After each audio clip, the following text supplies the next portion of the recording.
Okay, let's get it in. Let's get it going, y'all. Listen, January. What is it? I always got to check the date. I should have that information ahead of time. End of January. Team No Sleep. We here. We doing what we do. Montel Allen is over there. Um, you hanging in there, brother? You hanging in there? Oh yeah, man. You know me, man. I'm always blessed, man. I cannot Always. You complain. know this brother. You know Always. always glass half full instead of like me. I'm empty. Nah. Glass ain't gonna never be empty until I'm 6 feet under. So it's always got to be half full or direct or going upwards, right? Filling up even more, man. And I think these times, man, we gotta have a positive outlook. We look at Yeah, everything negative, man. We go into a depression. So ain't try to that the find that truth? silver lining. Yeah. Ain't that the truth? You already dropping some gems. I'm gonna make sure those are all over the internet in about 2 hours, right? So Man, so that's all right. That's up. yes, sir. Let's start with this because we've talked about this a little bit, and you now start. I'm not gonna put no business out in the streets, but yeah, California's still burning, y'all. So I mean, Yep. a lot of folks again, our audience is global, so we want to have that conversation just a little bit. Starting to affect more of Southern California. So, I still got more of my extended family on the East Coast calling and saying, man, I see some more fires. Yeah, and we still burning. Mm-hmm. And, it's starting to get even closer down into the deeper Southern Cal area where you are. So, again, man, let's Yeah. just all be safe. And if you got to evacuate, don't mess around with these evacuations. Yeah. Don't if you get the alert on your phone. Right. And it doesn't say evacuate, but it just gives you an alert, man. Start packing that necessity bag. Get that necessities bag packed and load that car on up with all the pictures and the laptops and Be everything you ready. need. Yeah, As a just matter of fact, be do you ready, have? man. I'm looking right now. The Watch Duty is that's the app I got. Have you got that installed yet? Man, I get haven't that got that Watch one, but Duty app. we get a constant alert. So if something Okay. happens, the alert's been popping off. Like they said, like one of the electricity grids is down out here, and then Yeah. so it's affecting where we live. But we already knew that was going to come with the rolling blackouts, kind of how they've been setting it up. So it was really hard getting home because the traffic lights are down and all Crazy. kinds of different stuff. And then secondly, shout out, the South San Diego down by the border where that fire is going out of control right now. Yeah. And it's coming up, starting to come close to the residential area. And then we already had some little flame ups in San Diego, like at Fashion Valley. If anybody's familiar with the area, that caught on fire, but they got that one out real quick. But it's scary because if it pops in the residential area, man, the new housing, the way they build the new housing, there's no separation, right? Yeah. Everything's so close together. So if one house catch on fire, guess what? It's most likely that the embers in the second house gonna catch on fire, and it's dry everywhere. We can't lie. It's Yeah. dry We haven't got everywhere. no rain. No rain. No rain. We're supposed to get some this weekend. Now, good news. God always blesses. Yeah. The rain's supposed to come hopefully this weekend. I don't know how much or how little, but any amount will help. So hopefully that comes early, tomorrow or Saturday, to help douse some of these fires on out, man, so we could be all right. Let's see how it happens, man. Again, keep yourself ready. Y'all stay prepared. Install the app, the Watch Duty app, or whatever. All that stuff, just to make sure that you prepared. Um, It's all right. That's all right. Seeing you, we see you in the building, sir. Appreciate you for being here. My dad, I think he texted me earlier this morning. Said, "Hey, team, don't sleep on tonight." I said, "Listen, we going live today, brother. We got some things we want to make sure that we go live and talk about them." Absolutely. Football. Let's just go. We gonna go all over the board today. I got a couple of stories to talk about because we didn't get a chance to kind of coordinate, but we got a couple of stories. But let's go ahead and talk about NFC. Let's talk about AFC. I know we don't get to talk about necessarily scores, but more about the story.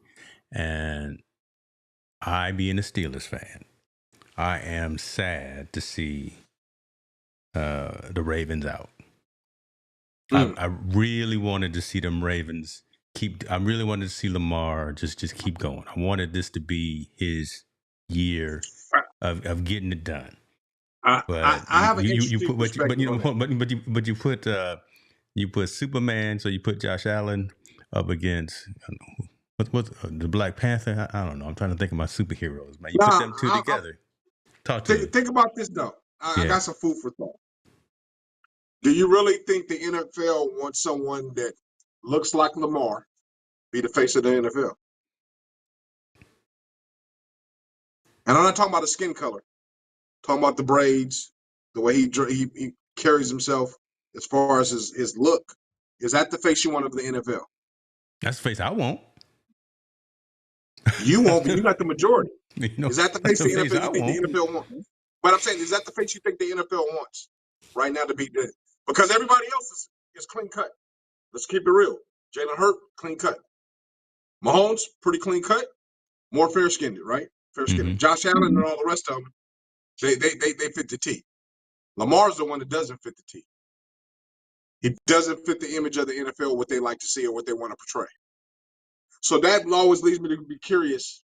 Does a few calls go a different way? There were some questionable flags. Don't dance around. I'm building up, brother. I'm building. There were some questionable flags. Let's be 100% honest. Yeah. If the NFL doesn't want that portrayal, do you think a few calls or no calls go that way?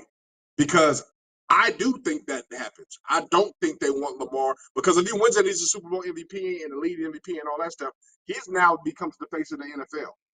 I don't think they want that face. And I'm just keeping it book.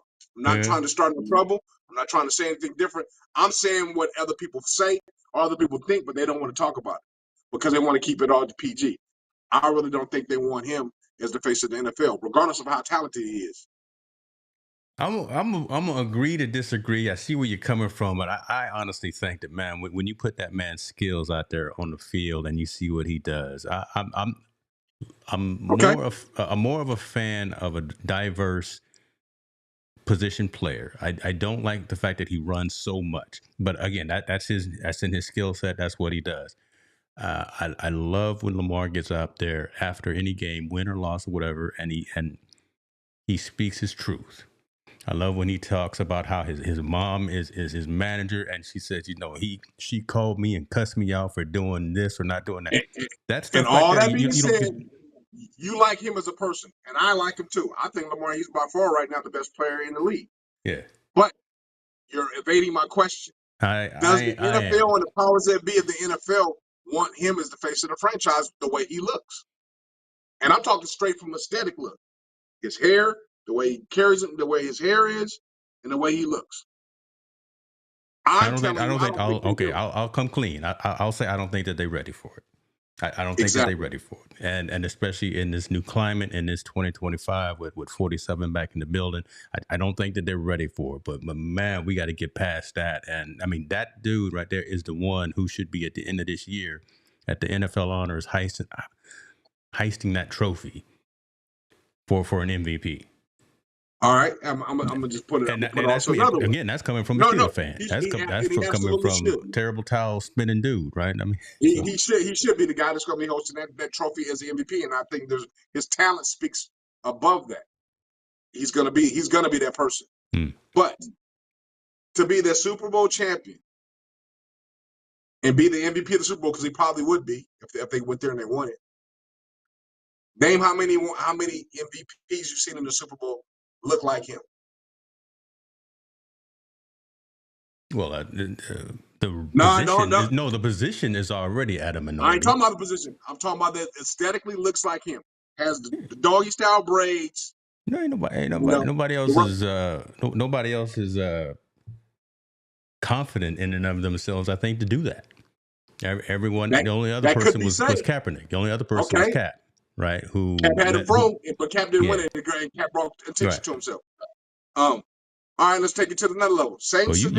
You coming through hot right now. No. I ain't mad at you. What's up with you being apologetic coming off of Twitter? We see it. So chime in if you got anything to say. I'm gonna acknowledge the folks.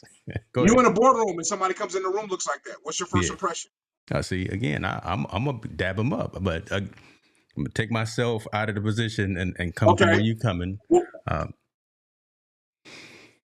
Man, not you. What would your colleagues think of somebody that comes in and looks like that? How about that? Concern. Definitely a bit of concern, right? Definitely a bit of where the exit's at, looking a little side eye, just double checking back pockets and purses. I know that because again, we all go through that, and Now we got Yeah. we got executive orders that have been signed that limit access and availability as well. So again, the climate of today, 2025 with 47, and all of that is just heightened.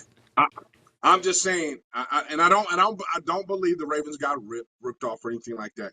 I'm just saying. I never said that. Yeah, again, I I'm also not don't agree saying with I'm not saying that, but I do believe there's a couple of no calls. There's a couple of no calls over there, which happens all the time with everyone else. But I just don't feel the NFL is pushing the narrative of placing Lamar in front, and I think it's simply based on the way he looks, his exterior. So you think Jalen is safer? Absolutely. Just because of Absolutely. from an aesthetic play. Okay. Absolutely. I hear you. Absolutely. And I would agree. No, I would agree. He would carry himself. He looks to carry himself in a more professional manner. Mm-hmm. That's one. You know. So I do. I really believe that. I believe that big time. Okay. I hear you. And and Jalen, he a fraternity man himself, so he can come if he come with it if you need to, right? So exactly. He not just suit ties and somebody at my door, and I think I got to get it because there's some red lights outside. Press pause real quick. Go to you, and I'll be right back in 5 seconds. Hold on. Lord have mercy. You can tell we live, folks, right? Again, we got fires all across the state. I tell his whole block where he is right now doesn't have power. That's what he's going through right now. So, we trying to get it going. I appreciate everybody for joining. I see 20 so folks that are live with us right now. Listen, we do got a handful of topics that we're going to talk about. We just started going down that path. I just was asking about the last game. And we messed around and we didn't kick Lamar Jackson out of the building. Lord have mercy. So who knows what he gonna talk about when he get back? Listen, if you got a question. Look, he tried to clown. I heard the whole time, man. It's a fire. It's a fire truck outside. So hey, what you got to do, man? No. Cold blue, brother. Cold blue. No, he was just knocking, just checking to make sure everything was okay. So I heard that. Come on, go ahead with it. Shouts out to the fire folks. We love the fire folks. The other ones I'm not sure about. Okay. No, but I really truly believe. I mean, it's just how it was like the Allen Iverson syndrome, right? Allen Iverson. That's what I was thinking about when you were talking about that. That's literally what I was thinking about the AI, right? Coming with the long extra baggy shorts, all the jewelry, the braids, and all just the tats, right? Because he was the one who initiated the dress code in the NBA for the most part. Yeah, so you got to think. Even as great as he was, even for that period of time he was there, they never painted him the face of the league. Even with all the celebrations, he won league MVPs and all that stuff too. They never painted him the face of the NBA. And I feel Lamar is in that same scenario. They're never going to paint him the face of the NFL unless his image, his exterior gets cleaned up. I'm not saying he has to. I'm not saying anything, but I'm just saying, let's call a spade when we say it in the room. They don't favor that in that industry. So who in that league is the face now, in your thought? It's Mahomes. Mahomes is the face right now. Yeah. But Lamar, talent-wise, is pressing Mahomes really strong. Truth. Really hard. Truth. But guess what? Mahomes is on all these commercials. 50,000 different commercials. You see him all the time. Yeah. Name me one of the commercials Lamar's on. Yeah. Nationwide commercial, as in the whole U.S., not just the brand Nationwide, but you see Mahomes everywhere. It's not just State Farm, and it's not just whatever. Okay. You even see Josh Allen on more commercials. Yeah. Even I believe Jalen Hurts got more commercials.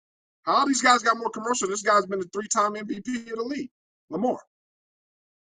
I'm messing around and saw Dak Prescott too, and he can't win for losing. Lord, exactly. So you mean to tell me all these guys got commercials? Make it plain, Pastor. Make it plain. Yeah, they all got commercials. They all getting these endorsement deals. They are somewhat of the face of the NFL. Yet the guy that's the MVP of the league in the NFL doesn't have. If he has any, he has very few commercials, and he's nowhere getting the publicity as those other guys are. Excuse me. So that doesn't transcend into them maybe missing a call here and there. That doesn't transcend into maybe if there's a controversial if there's a controversial call, it doesn't go in his favor because they're not pressing to get him into the forefront of the league. Remember, the league is profit sharing. Everybody get a cut, no matter who win or lose. They all making money. So which guy do we want? Which guy do we think can promote our product more than anyone else? Who's going to look better on the T-shirts? Is that what you're saying? Who's going to look better on the cover of the magazine? My God, who's going to be able to kiss babies and shake hands, and when you're going to have no problem with it, and nobody's going to be affected, nobody's going to say anything. I ain't mad at you. I hear you. I ain't mad at you. I just started with asking, who you think was going to win, right? Who NFC, AFC, and you came through with some haymakers. My God, I love it, man. I was going to give Jaden Daniels some props for them Commanders, young rookie quarterback doing his thing. Yeah. So shouts out to that. Yep. I don't think they're going to go much further, but they did what they needed to do, because it was the Lions' year. And for Detroit to now be going back to Cancun or going home, so we'll see. Is it time for us to put some wagers down? Because I know every year we put our wagers down, our gentleman's bet. Who Washington got to play? Who's Washington playing in the championship? Let's see. Washington is going to be playing. See here. Oh my gosh. Yeah, so they're playing the Eagles. Yeah. Washington's playing the Eagles, and then the Bills are playing the Chiefs. That's the Chiefs. All right, yeah, we can put some wagers down. What do you want? What I want the wager? It's always the gentleman's bet, right? It's like gentleman's bet. But I'm saying, what team do you want? Who you want? Okay. I'm gonna go with. Let's see here. And I'm gonna go whoever opposite you go with. So it don't matter. There you go, right there. See that? I don't like that. I don't like that. Why? See that's that ain't right. You're gonna go with Philly. I know you're gonna go with Philly. You're gonna gotta go with Philly because I don't want Irvin Frye, if he's watching. I don't want him come and beat me up. I got too many Philly fans in the family, right, in the community. I love Philly. So we got to go with Philly. Yeah. But I'll be devil's advocate and I'll take Washington. And I can tell you why I take Washington. Washington is in a situation where they're not afraid. They're too young to be afraid. They can care less. They're gonna play careless free. Philly has everything to lose. Any mess up, get down below, it gets tight. They got everything to lose. Washington has nothing to lose because they're not supposed to be here. And they're playing at an all-time high confidence. All they got to do is make Philly one-dimensional. So that means load up the line, stop the run, and make Jalen Hurts. Which they are. So Saquon is it. 9 out of 10 plays is Saquon. So they are pretty much to that point. So listen, if they can load up the line and figure out a way to keep Saquon under 100 yards, they can keep him under 100 yards and make Jalen have to beat him, they have a fighting man's chance. I won't knock that, but we got our bet. So there we go. So there's the NFC on the AFC side, folks. I'm going to, just because again I respect his play, but I don't like him because he's so good. So I'm gonna go with Buffalo. Whoa! I'll take Kansas City. That's right. I'm not going with Kansas City because Mahomes is so good, but I don't like him because he's so good. Well, good. That's an easy win for me. So we got to wait. We got what, a soda pop on each one? Something. We got a soda pop on each one. We might have to go with like a whole case of ginger ale or something on this one. Okay, we got a ginger ale case on each one. Under is definitely under for me on this one, y'all. So we'll see. I'll take Kansas City all day in Kansas City. No doubt about it. Well, Mahomes can't be flopping anymore, right? So he kind of got called on the flop that he did last week. Okay, but we'll see. We'll see. What's up with you, Mr. Stone? We're not going to talk too bad about your Lions. I know that's still a sensitive subject. So there's the wager. Lions can talk about they got outplayed. They also got outcoached, and I think nobody's pointing at that. He's trying to point at everybody else but himself and the staff. They got outcoached. Yeah. They didn't. It wasn't that they just got beat physically on the field. They got outcoached. Yeah. And they need to realize they got outcoached. And you know what? That's a learning lesson from when you start to get to those levels, right? We saw the 49ers get to it a couple years ago. They got back to back. Just not, when you get outcoached, you get outcoached.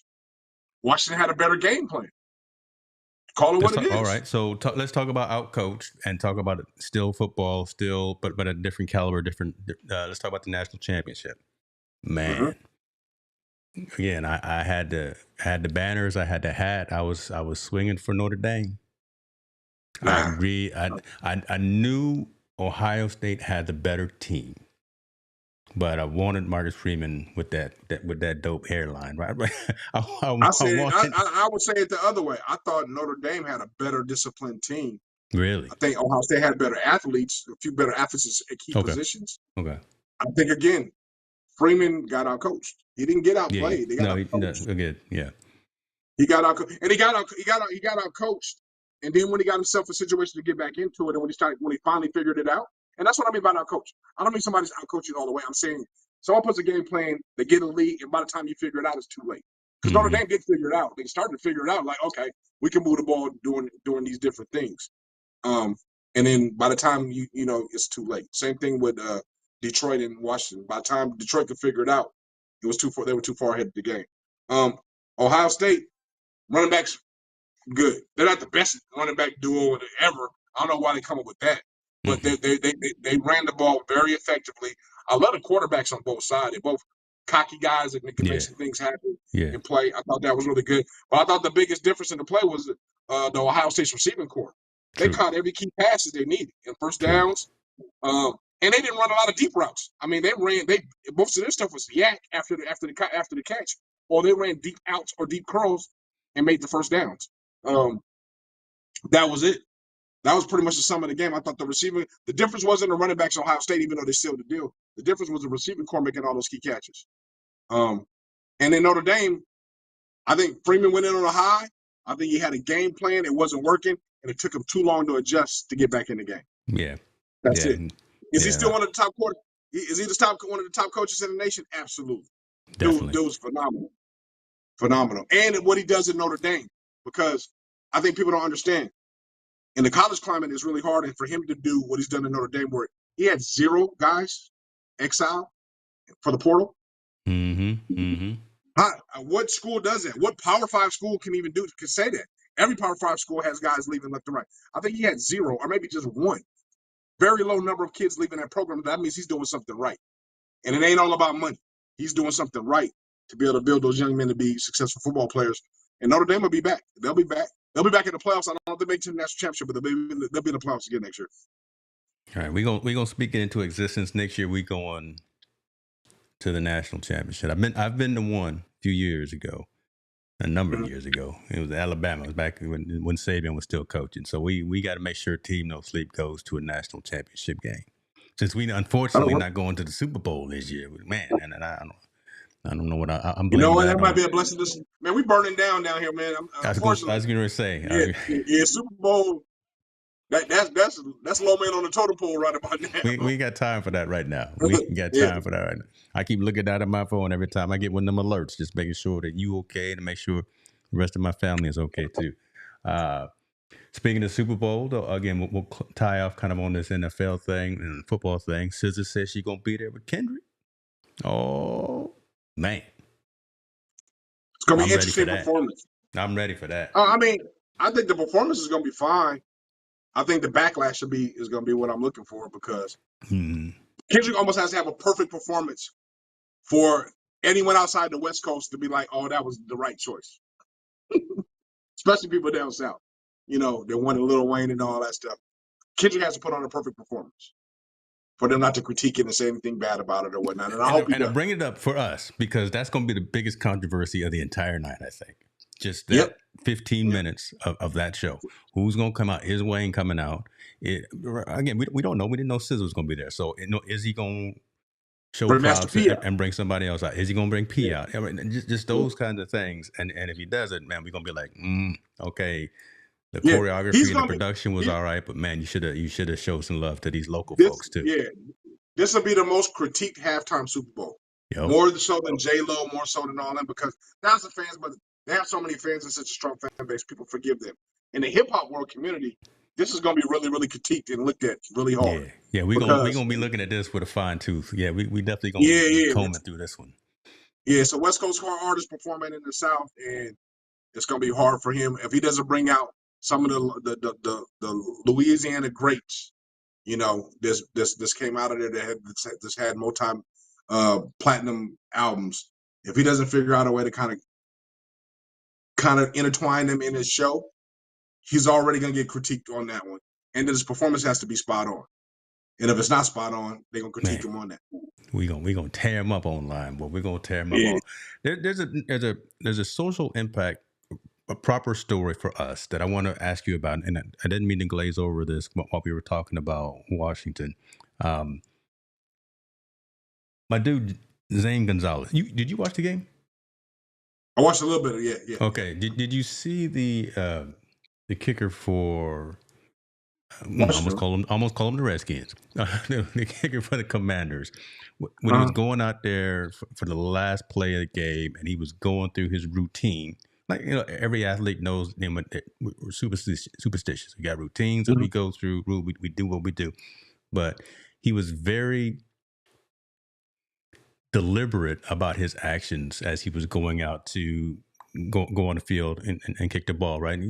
Man suffers from OCD. So it came out that he suffers from OCD, right? He continued to put his helmet on, he continued to go through his hair, and he did that like 4 or 5 times. And you could tell it was something that was an obsessive disorder that he has. And he's come out here with this line right here, raising awareness and hoping to raise awareness for the condition.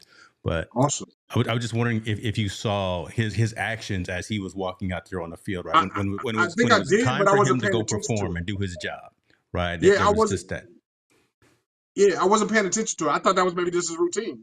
Like you said, athletes are very superstitious, right? They do certain things to make sure their game is right before they're prepared. So when he did it, I was probably looking at it, but I wasn't paying attention to it. I thought I was like, hey, this is something he does to get himself ready and relaxed and go. I give him major props and major kudos for trying to bring it to the forefront and letting people know. I think that's one of the best things, to utilize this platform to be able to bring awareness so people can understand. Because people that have OCD or people that look at people with OCD, sometimes, especially if it's very intense or it's very, very high, people look at them crazy because they do a certain routine. They organize themselves a different way. That what makes them able to operate. That makes sense to them the way they do it. And the fact that he's successful at what he does, and he does that, and he's okay, and he's bringing awareness, he's telling everybody, hey, I got this, and you can still strive with it, and we can make, and everything can work out. Man, I'm all for it, man. I hope he gets a commercial. That's why me and Montel do a show right there. That's why we do a show. I hope he does commercials. I hope the brother gets endorsements. I hope he can do whatever he needs to do to help bring more awareness. And to be honest with you, man, the fact that he's in D.C. Is even greater because a lot of African Americans suffer from OCD, and they never would talk about it. And he's in an area where there's a predominantly African American community. So the fact that he's bringing it out and bringing some awareness, and the fact that with his last name Gonzalez, I think he's some former Latino, excuse me. He can bring awareness to that community as well, because there's people in Latino communities. So for everyone does, but I'm saying, if you don't see someone that looks like you, successful, doing things like you, sometimes it's hard for you to adjust and adapt and embrace what's going on with you. You just take it for the norm for somebody else that doesn't look like you, just doing it, and you say, okay, that's fine. But the fact that this Latino brother's doing it, he's bringing awareness to it, man. I think that's a beautiful thing, and I hope he brings awareness for everybody, but especially for his communities.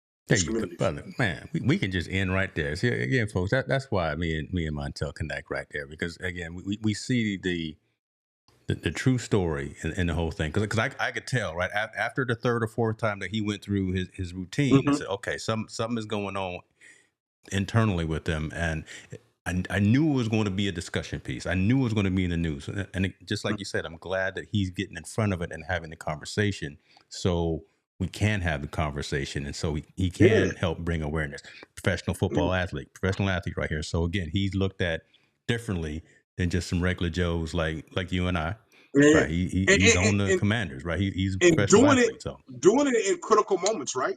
Doing it in critical moments. Having success in critical moments and not letting the OCD block them. Because I know that's from a lot of people that have OCD. It blocks them from doing things because either they're embarrassed or whatever the case in the scenario may be, because they have the condition.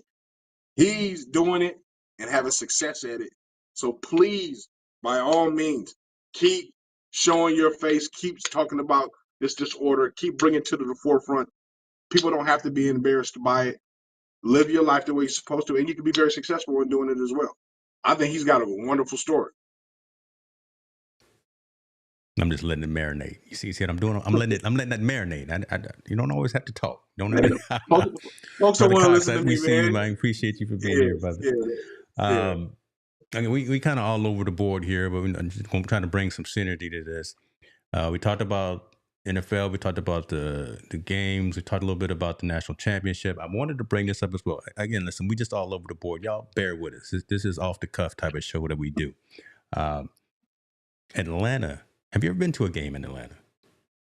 What kind of game? I've been to a baseball game, but I haven't been to a basketball. You haven't been to the you haven't been to the stadium though. Mercedes? No, I haven't been to Mercedes.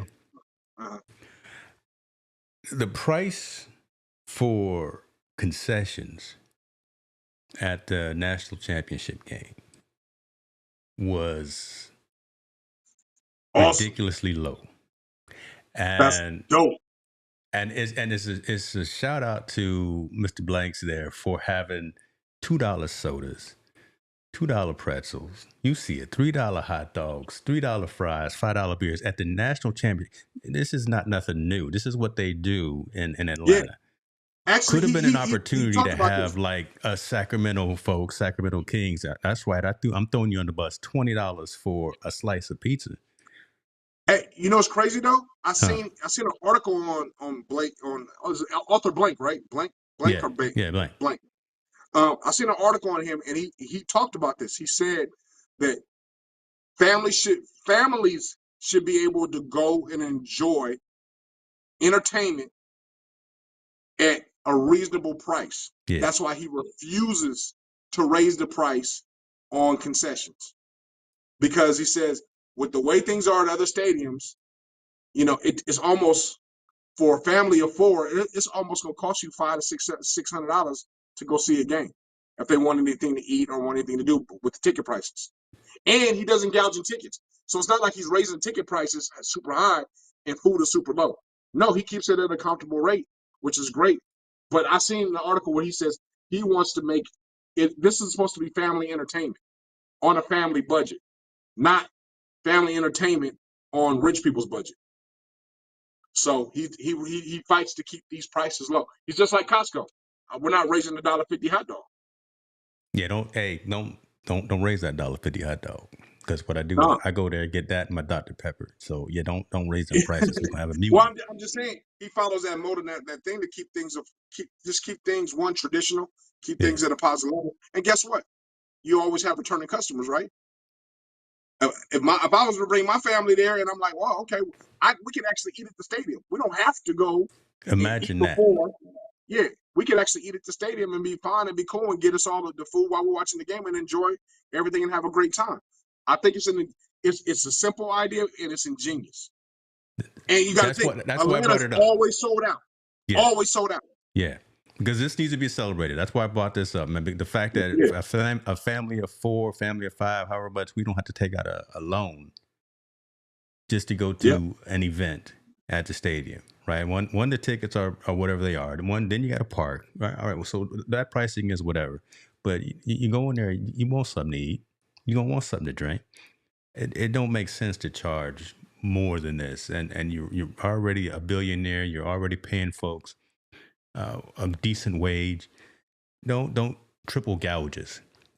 Get us at the merch counter, right? Get us on the jersey sales or something. Don't get me on my hot dog and my soda. Okay, I'll leave it alone now. I think if you ever watched an Atlanta game and see the people in the crowd, and you also got to think about, and this crowd is very diverse, right? Yeah. Because everyone can afford it. A lot of games you go to, the crowd ain't diverse. Mm-hmm. We just watched that Buffalo game. I didn't see a diverse crowd. I saw a lot of, certain people that were there. Mm-hmm. You go to an Atlanta game, it's a very diverse crowd because it's affordable.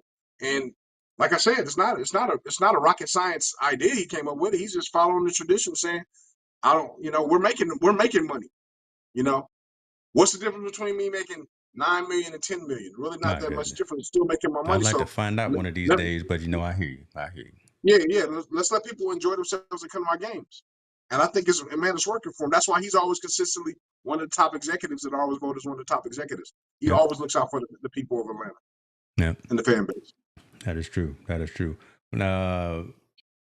Folks, I see you. We see you online. We in multiple locations, like always. We where we supposed to be. If you got any questions, come on. If you want to talk about anything that's happening, any of I the know sports, what you a got? topic, man.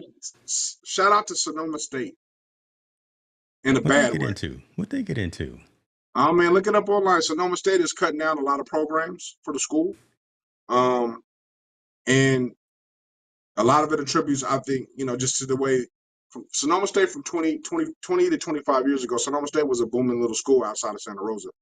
It's a state school in California, Division II. Very, very good. Had great enrollment and all these things. But now they're in a $24 million, from what I'm saying, deficit, and their proposal is to cut. And I think, again, where is invest in our young people? I brought the scenario earlier today, and you can record this one. It's funny.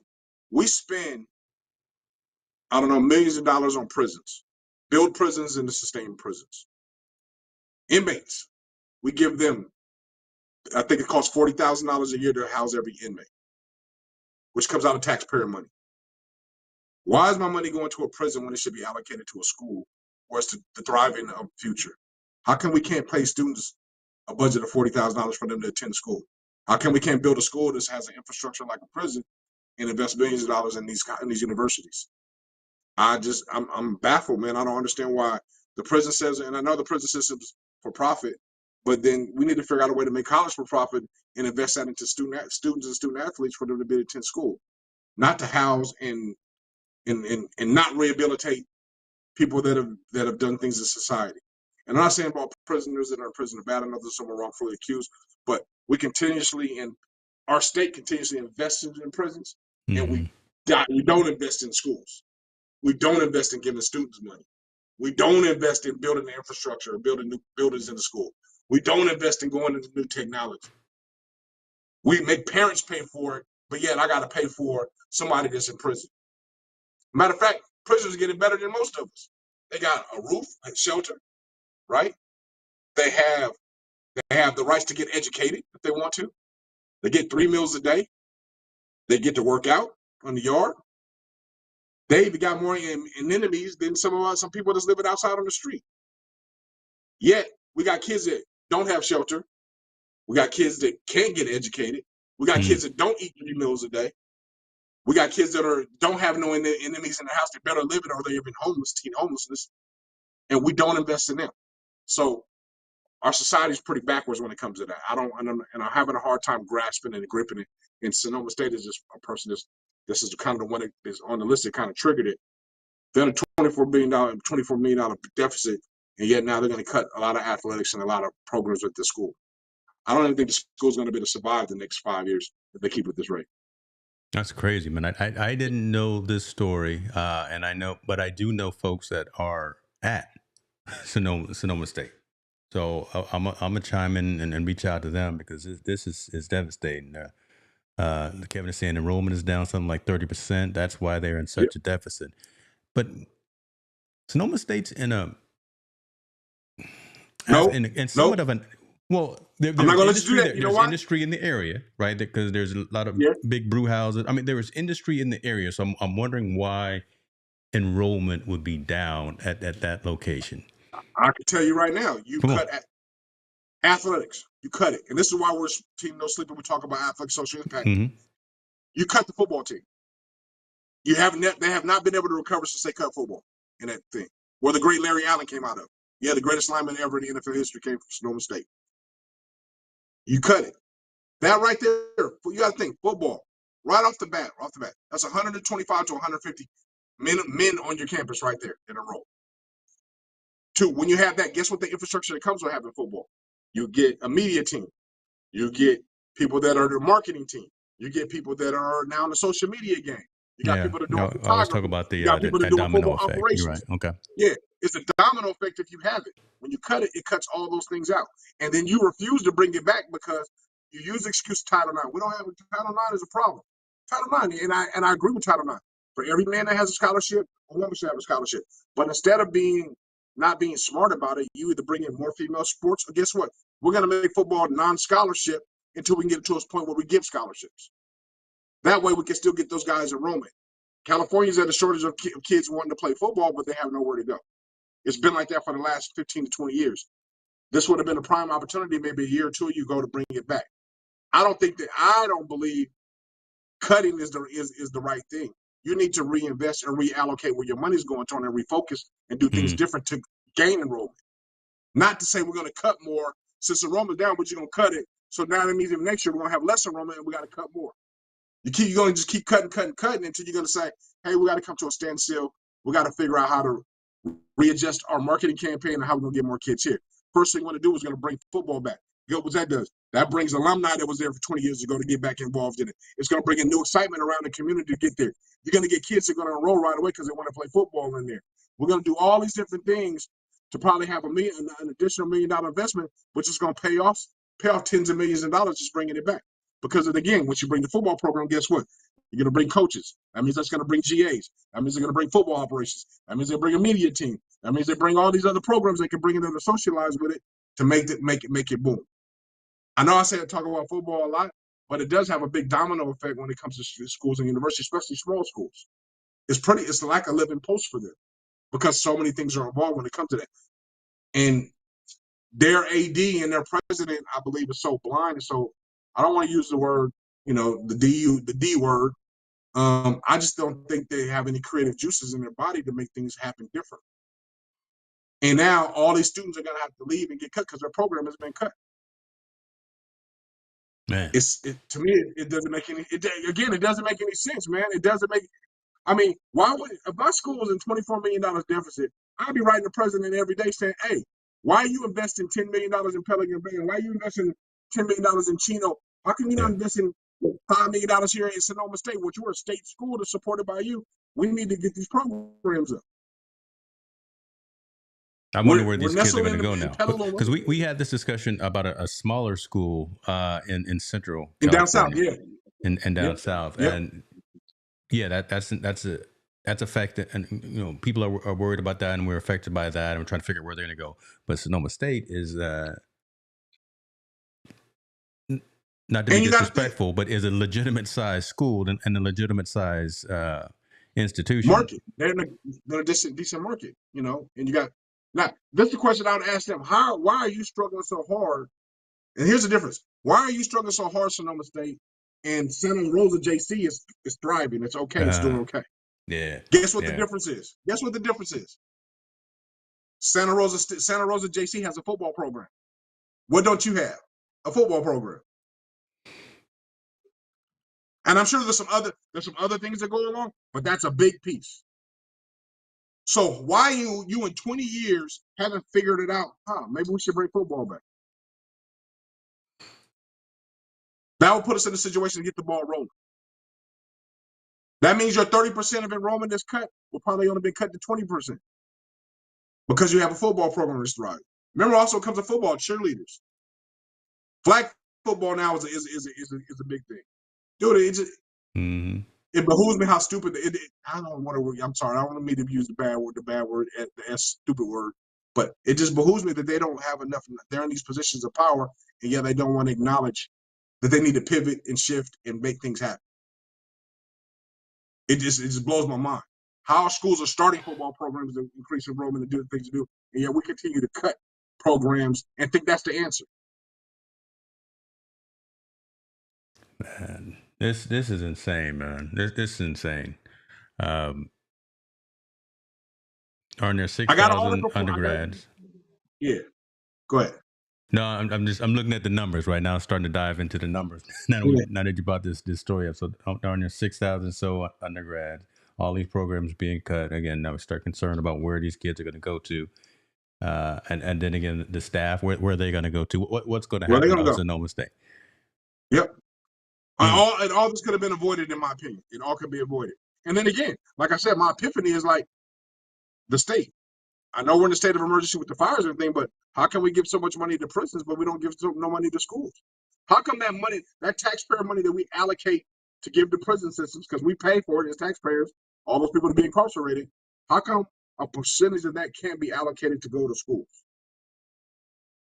And what I mean by schools, not high schools, I'm talking about go to universities and schools like Sonoma State. Because we can't afford for that post-secondary education to be closed. It just can't. And how? And then again, on Sonoma's fault, why did you let it get to $24 million? That's a number, right? That's a number that we should have known about a long time ago. That's something that should have been not swept behind in Section 3 of the Sacramento Bee or whatever the case may be, right? This is something that I just now had to dig for. You knew about it because you're involved with the schools, though. Yeah. Before you go on, it says the school plans to axe about 24 undergraduate and graduate programs. Additionally, it will eliminate its departments of art history, economics, geology, philosophy, theater, dance, women and gender studies, while consolidating other programs and schools. That's the whole Still school. haven't figured it out. To me, they still haven't figured it out. Yeah. Sad, man. It's sad. It's sad that the people that are empowered to make those decisions, or the committee that's making those decisions, the first thing they say is cut. And cut is not the right word. We need to reinvest, reallocate, pivot, do something different to make us an attractive university for kids to go here. I don't care if you say 2-for-1 deal. Hey, half price on the tuition for 1 year. You know, everything up. Well, community college type tuition or something, figure something out. Do something to be progressive in this situation where you're not 24 million in debt, and you can figure out ways to be creative to make it. We can keep some of the staff, or we can do some of these things, or we can keep these programs that's going on, not throw everything away. And I don't understand that mindset, man. I really don't. I really can't get behind you just want to cut all the time. You know, and in certain needs there needs to be cut, because if you're going to cut, streamline, and do and flatten things, I get it. But this is not an organization. This is kids that we're talking about in their future. So you need to figure out a way to pivot your way through there and raise money and be able to do these things. They obviously, for the last 20 years, they haven't been able to do that, because now you're in $24 million debt. And I promise you, this won't be the last school that close. We're going to see a few more schools closing pretty soon. It's going to be a domino effect, because people are going to start closing. Yeah. Well, and let's be clear. I mean, the school's not necessarily it wasn't stated in any of these stories that I looked at that they're closing, but again, it's pretty close, and there's some writing on the wall. 12 staff positions, 4 managerial positions, will not renew contracts of 46 tenured and adjunct faculty members for the next school year. That's a hole that's real hard to come out of. That's a lot of expertise. That's a lot of instruction that's no longer going to be on campus, man. And then you got to think, what does that do to the local community, man? Yeah. So you're cutting 6,000 students. Those 6,000 students used to go to the local grocery store to buy groceries. Those 6,000 students used to pay water and utilities, so they keep that in budget. Those 6,000 students used to go to the local pub and buy a beer here and there. Those local students used to go, whatever they used to do. They affect the local community because they participated. That mom and pop restaurant, or a franchise restaurant. Those 6,000 people ate there. At some point, they contributed dollars to the local economy. And Sonoma just said, not only are we screwing ourselves, we're going to screw some of the local economy too, because it's no longer here. That's not a good look. No. I mean, Kevin is saying everything that we're feeling too, right? Saying they don't have anything invested in the system other than their own pocketbooks and their own bank accounts. And now all these educators, now all these kids and everyone that's around them, and that whole domino effect that we talk about is going to be affected by this. This is just not a good look, man. Not a good look. Man, come on, Sonoma State, man. What's my lord? Man, what else you got, man? What else you got? Give me. I got a good story to go for the end. But we gonna do what we do, and we're gonna continue to track this, because we always follow up on all the things that we talk about. But we're gonna continue to follow this. I just got a feeling it's not gonna be good news next week when we go back and revisit this. I hope, I feel for those kids. I feel for the parents that invested in their kids to go to that school and do certain things. It's just a sad day that you have these so-called people that are in power and educators not figuring out a way to pivot and do something different instead of just cut budget. You know, and you know, it was, to be honest, let's keep it real. That's just something they hide behind. You hide behind all that. We got to cut. Oh, okay, well, guess what? there was a company years ago called Hewlett Packard when it was run by Dave and Mr. Packard and Mr. Hewlett. Yeah. They ran that company, and they went through ups and downs and ups, and they never cut nobody. They said that we can weather the storm. And guess what? After they've been gone and they've been passed away for the last umpteen years, company's still going. I gave him 20 years of my life, brother. So I gave him 10, 11 years. But I'm saying they followed that philosophy and it worked. And not only did it work then, it continued on now. Now, the new people try to cut and do all those things, and guess what? Those people didn't last no more than 5 or 6 years at the company. That's true. That's true. Am I right? Everybody came in there, I got to cut, we got to do this, we got to flatline, we got to do this. They were unsuccessful and they were gone. Me and Carly Fiorina still don't get along. Okay. Yeah. So I don't understand the philosophy, like I said, in 2 ways of a Sonoma State. Like, why didn't you see this coming on? Why didn't you pivot? Why didn't you do things different? Why didn't you advocate to do things differently so we didn't have to do this? And not to mention, you're by $1 billion wineries. How come they're not involved in helping you sustain your school? That's another story. And from there, the prison system. Why are our tax dollars so heavily invested in the prison system when they're not heavily invested in future education? Mm-hmm. That would be a question that I think the governor would have to answer. Whoever somebody gonna answer. Has to answer to that. Should have to answer that question. Somebody gonna have to answer that. Yeah, hopefully before the next election cycle, because that's too long away, right? Hopefully before the next election cycle. If it's $40,000 per student, how come we can't give every student $3,000 that's in California? Or cut price by $3,000 for the school? I don't know. There's something, but I just don't understand why we're paying for every prison $40,000, and we pay for new infrastructure, new security system, prison guards, food every day, all these things. And you talk about someone that doesn't contribute zero to our economy because they're just in prison. They can't do anything. They contribute zero to our economy, yet the future minds of our state get $0 and they get cashed it out of their schools because we got to cut programs. The allocation of budgets is somewhere off, and I'm not quite sure where. You're gonna learn today. You're gonna learn today.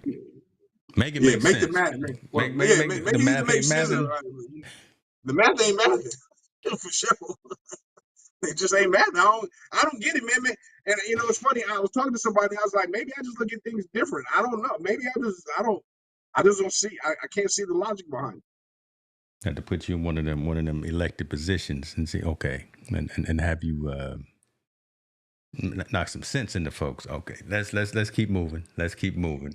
I'm gonna say, I'm gonna say the 2 other stories that I have for next until they get flushed out, because there were about a couple of new leagues, and we've talked about a little bit about the Women's Professional Baseball League that is about to jump off. So saw some news about that, and there was another one called the Global Gaming League, and we got a chance to see some behind the scenes ahead of the time for sports at the last Super Bowl that we went through, because it was kind of at its infancy, but now you got some real money that's being put behind that. So go wait and let that marinate a little bit and see what that's about. But it's interesting to see more and more folks being entrepreneurial, getting into expanding sports leagues, expanding opportunities. So again, women's baseball, I think that's dope. I love that. And I just love T-Pain too. So anything he's involved in with this global gaming league, we'll see how that all works out. So shout out to Juju. Shout out to Juju Shoemeister, man. Remember he hung out with Juju? I didn't realize Juju was an investor in the unrivaled women's basketball league. Yeah, man. Juju put some money where her mouth was, and she one of the investors. No, not Juju. I'm talking about Juju Smith that we met at the game for the football player. Juju. Oh, yeah. Oh, come on. Yeah, that Juju too. Yeah, he out there balling. Yeah. Yeah, he does his thing. So, man, get shout out to him. Shout out to Juju Watkins, my favorite girl basketball player. There you go. You always got to get some Juju love in and see. Okay, hey, man, you got to, man. She's there. You go. Okay, I'm gonna leave that alone because I'm not gonna get in trouble because Juju is the truth. She's the truth, man. So no, man, we're good, man. I just think I hate to have those downer stories, you know. That's all right. We still gonna end on a kind of a good note. I'm gonna ask you this. Yeah. I'm gonna ask you a question. Do you play any golf? I can hack. I can't play golf. Okay. Can you? What's your short game like? You good on the greens? You know how to pick up the putter? Short game. You know, I'm a slicer, man. So I'm always the ball is always slicing the wrong way where I want to hit it. Okay. If you had to pick up a putter, and if you had to make it count for a nice prize, could you? I can miniature golf from behind. Could you lock in? Yeah, I'm good. I'm good. Okay. My miniature golf game is on point. Miniature golf game is on. Go to Scandia or whatever. I don't know what else they got him out there. Here's what I'm talking about, brother. Dude was at a Nebraska Cornhuskers basketball game recently. Mm-hmm. He had to make a 90-foot putt to win a very nice prize. That prize was a Porsche. Wouldn't be talking about this if my man didn't make the putt. Listen. He lines up a putt cross court for a new Porsche. This dude right here. He put some off on it too. He hit that bad boy a little hard. That's cool. Oh, this man made a 90-foot putt on the basketball court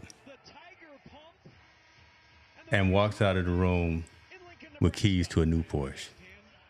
That's fire. That's good, man. Congratulations to that dude. There goes some good news right there. The Cornhuskers lost the game. But see what I'm saying, though? Look at that innovative thinking, right? Innovative thinking, innovative marketing for the school, innovative everything. They're thinking outside the box in order to create different things. I wish schools in California would do the same thing. And just because you're a D3, NAI, or whatnot, doesn't mean you can't think outside the box. That's true. Give me an opportunity to win a Porsche. You know, I'm in the market right now because I'm about to turn this vehicle in. Give me an opportunity. I'll find a way. I mean, if I got an opportunity to win a Porsche, it's all good. Me personally, I'm gonna go ahead and sling that bad boy and double up on something else. But otherwise, it'll be on eBay the next morning. It'll be on eBay the next morning, right? That bad boy's gone. That Porsche gone. I'm selling that to somebody, but it's all good. I mean, congratulations to him, man. What a big great opportunity. Yeah, you know, that's pretty dope. You know, good things do happen. Instead of that damn beam y'all keep pressing in Sacramento, they need to do that. They need to do that. You know, give somebody a chance to win. You know what I'm saying? We over here just flashing the beam. Listen, they better start giving away some of these Porsches or something, or man, you know, make it make sense, man. You know, make it make chip sense. in on the Smud bill. Like, that's another thing too. Also, before we sign off, why? How come proceeds from the Warrior game, the Sacramento game, can't go help Sonoma State get out this $24 million? Like, why? How come their PR person ain't smart enough to say, let's get on that? Like, hey, they're obviously in trouble. They're cutting these programs. People's going to lose their jobs. People are going to do this. How come we can't give, for every dollar you spend, we're going to give a quarter for these next 3 games during the week? And whatever that is, we're going to go ahead and cut them a check. It may not come close to the $24 million, but at least it might save one department. You know, it might save something. Like, community, we're rallying around everything else. You know, it's funny, we rally around everything else but education. Let that marinate. We rally around everything else but education. We rally around Black Lives Matter. We rally around All Lives Matter. We rally around the fires. We rally around homelessness. We rally around food drives. We rally around everything. Name one rally we have about education. When do we rally around that? And always talking about it, right? But no action about it. No action. We don't rally around education. And what I mean by the other things, we'll see something about food, you know. They do it all the time at games. You know, donate a canned good, blah, blah. Every NBA team's going to donate. Every NBA team's going to give money to this. Every professional football team, we're going to donate money to this. We're going to celebrate pink because the people, the cancer survivors. We're going to rally around all these different things and have marathons and all that stuff except for education.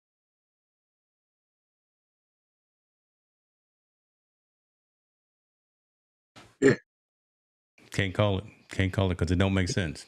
Right, because a lot of us and people that are commenting too, like Kevin, I mean, we're in education. You know, my wife's an administrator and educator, so we are fans advanced learning and of education and the value of that, and why when somebody's struggling, why when that one school down in Central Cal and now possibly this one up here in NorCal is possibly going to shutter their doors because they're $24 million in the hole. Yeah, and I'm not necessarily, obviously the consumer can give something back, but I'm talking about these owners too.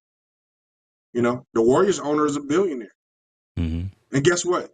When they have a cause they want to fight around, guess what? All the other billionaire friends come through.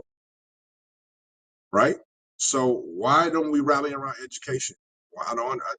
Man, my mind is crazy. I don't get it. I just don't get it. Like, why they don't take advantage of it to be able to give back? Why does our state allocate money somewhere different that don't give back? Why don't we have situations where they're trying to give back? They got the wineries right down the street from Sonoma. All those wineries. Every last one of the Sonoma, Napa Valley is right there. Down in Napa, right. Well, I was even thinking about, again, the breweries, right? Because like Russian River's right there. There's real money down in those areas. So I'm like, okay, well, fine. We I know no one can give all, but how come we don't have the Napa Valley saying, hey, for every bottle we sell going for this month, we're gonna give you guys donate X amount of dollars for every bottle we sell, which they sell millions and millions of bottles of wine all across the country. Collectively out of all those vineyards. Once that jumps on, how come somebody else don't jump on and say, hey, we especially as a Bay Area and that Bay Area, Sacramento, that Sonoma area, that triangle right there, especially as that community with all that affluent money, why they collectively haven't figured out a way, hey, we need to figure out a way to save this school, because guess what? My niece, my son, my daughter, my cousin, my father, that's got now another opportunity for them to go to school at an affordable price because it's a state school. And they can go do all the things they want to do. Mm-hmm. I'm not understanding why that rally's not there. And like I said, it just comes to me. We rally around everything but education. It's the wrong collateral damage. I will just, I will say that this is not something that should be played with, and it's the wrong collateral damage. Yeah, it's sad. What do you say? Hey, a mine is a terrible thing to waste, but it's okay to cut. Boy, y'all think I might it's okay to cut his resources, right? It's a terrible thing to waste, but it's okay to cut his resources. Boy, I may put that on. But you bugging out though. Think about it. Someone in prison, this what San Quentin, are taking college courses. Yeah. For free. You just displaced 6,000 students that can't find a place to go, and you gave them nothing for free. Tell me where does that make sense? I'm not saying they don't deserve to get college courses. They don't deserve to get that opportunity to rehabilitate themselves. But I am saying there's a pecking order. Yeah, our first responsibility should be for the ones that didn't end up locked down. Yes, right. Not for the ones that have been locked down or that are locked down. Yeah, first responsibility should be for the 17, 18, 19-year-olds who are still on the straight and narrow. Right, let's get them going first. Get them rocking first, and then what we got, we contribute to the program. But it's the opposite way around. They got guys in there that are getting their doctorates in prison that will never see the light of day, but they're getting their doctorates for free in prison. But yet we can't even help help college kids pay for their education, so they don't go to prison and so they can be productive in the society. Am I tripping, or is that ass backwards? You need to stop making all this common sense. Is what you need to stop doing. But you telling the truth, brother.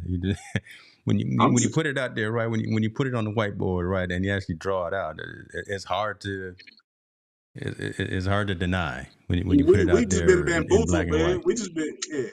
We've been bamboozled for a minute, so man, I'll leave it at that, man. Definitely. Hey, everyone out there, please get comfortable having uncomfortable conversations, because that's exactly how we learn. Team No Sleep. That's it, brother. We out. Bringing the heat, team no sleep, with champions meet. We're on the mic, taking over the game. No time for rest, no scrambling for fame. Talking sports, breaking it down from the court to the field. All around town, we stay up all night, grinding on the mic, bringing news, real stories on the fly. Montel's got the stats, James got the flow. Together we're two and ready to blow. From NBA to NFL and the MLB, we got all the